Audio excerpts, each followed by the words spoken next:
guys, so today what we're going to do is we are going to review asexual propagation. So what I have here is an aluminum plant.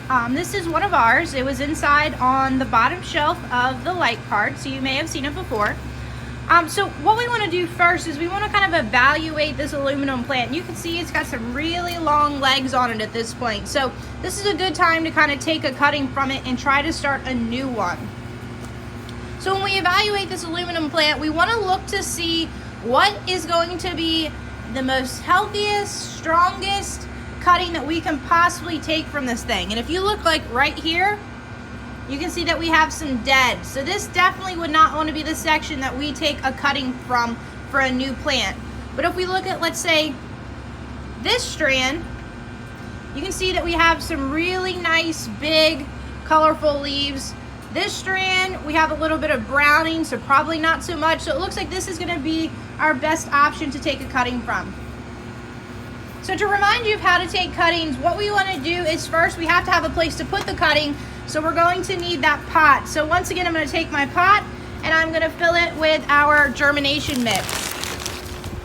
And the reason that we go with germination mix is that it's the finer soil. So it's going to be easier for a plant to develop roots in a germination mix soil than it would be traditional soil. So we want to put that there.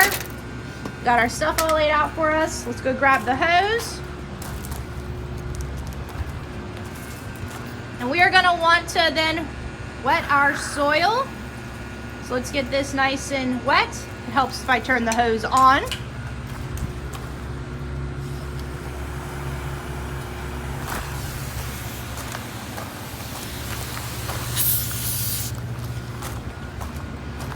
All right, sorry for the technical difficulties. Let's try this again. So we are wetting our soil in preparations to put the cutting in here.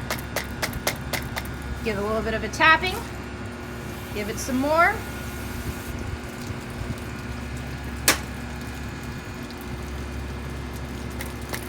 Tap it down again. We need that soil to be nice and wet. Let's wet it again.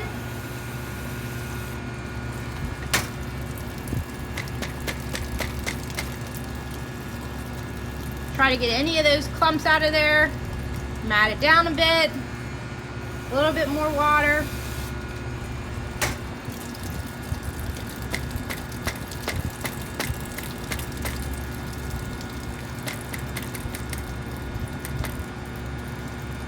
All right, while it might not look it, it is pretty wet through and through. So what I'm gonna wanna do next is I am gonna put a little hole in here to start. And the reason I'm doing that is because when I go to put this new cutting into that soil, I don't want to push all of the rooting hormone off of the cutting. I want to make sure that the cutting keeps that hormone on it throughout this entire process. So the next thing I need is a pair of scissors. And I'm going to come down here and I am going to take a cutting from what we decided was the strongest piece of this aluminum plant. So I'm going to evaluate it. And I'm going to say that about right here is going to be the perfect place to take that cutting. So I'm going to cut it. Now, I'm going to quickly come back over here. I'm going to dip it into the rooting hormone. Make sure that I get it completely covered, as you can see. And then I'm going to take it and I'm going to put it in that hole that I created. And I'm going to pack it down and in there. Now, I am going to put this one on the heat mat. As you can see, it's with our sweet million tomatoes now. So I'm going to add it to the heat mat and I'm going to close everything up. Now remember guys, this takes a while and it all just depends on the environmental conditions. It depends on how often we decide to check this thing. It depends on a lot of different things to actually get a cutting to be successful. So probably won't have a result video for you anytime soon. But if you have any kinds of nice herbaceous green plants like this at home, you're more than welcome to try the exact same process. You don't always have to have the rooting hormone. It just kind of helps increase the success rate and also kind of makes it a little bit less time for those roots to develop. Things that you could do this with would be a spider plant, ivies, anything like that you have at home are good sources to do this exact same asexual propagation on that we just did here today.